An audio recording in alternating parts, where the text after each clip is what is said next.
Apakah orang yang sudah meninggal bisa melihat keluarganya di dunia? Saya pernah mendengar orang yang sudah meninggal bisa melihat lagi keluarganya di dunia. Terima kasih.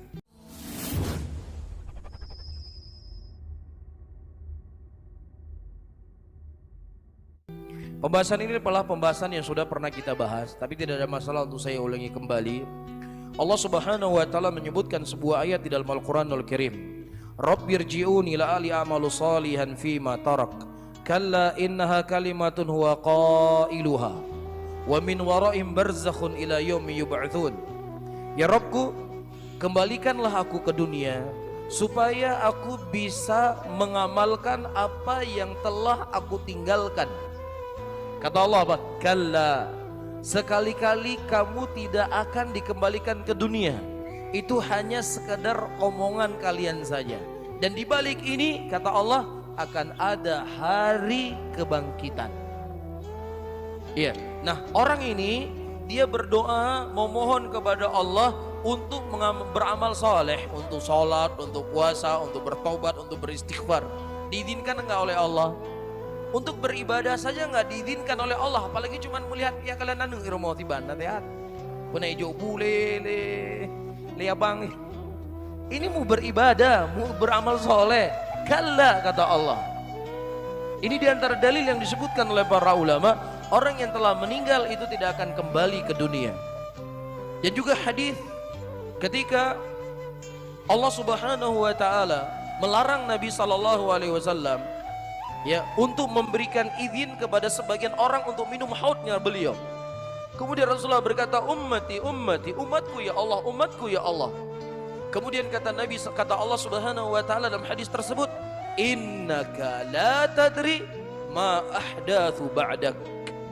Sesungguhnya engkau ya Muhammad tidak mengetahui apa yang terjadi setelah meninggalnya engkau. Kalau seandainya ada orang yang hidup, tentunya Nabi SAW adalah orang yang paling berhak untuk apa? Untuk hadir di tengah-tengah umatnya. Kan begitu. Jadi kalau ada orang mengaku Rasulullah SAW hadir ketika kita memperingati acara maulid, hadir di majelis kita, bahkan dia dengan dramanya dia berdiri, kemudian matanya seakan-akan melihat datangnya Nabi Muhammad SAW. Demikianlah orang-orang yang minim dengan dalil. Ya, hanya cerita khurafat yang dia sebarkan di tengah umat Islam, karena itu yang dia punya. Adapun Ahlus Sunnah ya nggak perlu cerita-cerita ini mereka ombarkan di tengah umat Islam, tapi yang mereka ajarkan umat Islam adalah apa yang datang dari Allah, apa yang datang dari Rasul. Ya, Nabi kita Nabi Muhammad sallallahu alaihi wasallam, hadisnya begitu jelas, innaka la tadri ma ahdatsu ba'dak. Sesungguhnya engkau tidak mengetahui apa yang terjadi setelah meninggalnya engkau. Nah, kalau seandainya ada Pak Ustadz bapak saya foto ada CCTV-nya, betul bapak saya, ya, maka tentunya ayat Al-Quran itu lebih dikedepankan daripada ucapan kamu. Dan bisa saja itu syaitan yang menjelma mirip dengan bapakmu dan mirip dengan ibumu atau mirip dengan siapapun. Disebutkan dalam sebuah hadis, di antara kelebihan yang Allah berikan kepada Dajjal, yang dengannya Dajjal akan menyesatkan kebanyakan manusia di muka bumi ini, dia bisa menyerupai seseorang yang mirip dengan ibu dan bapaknya.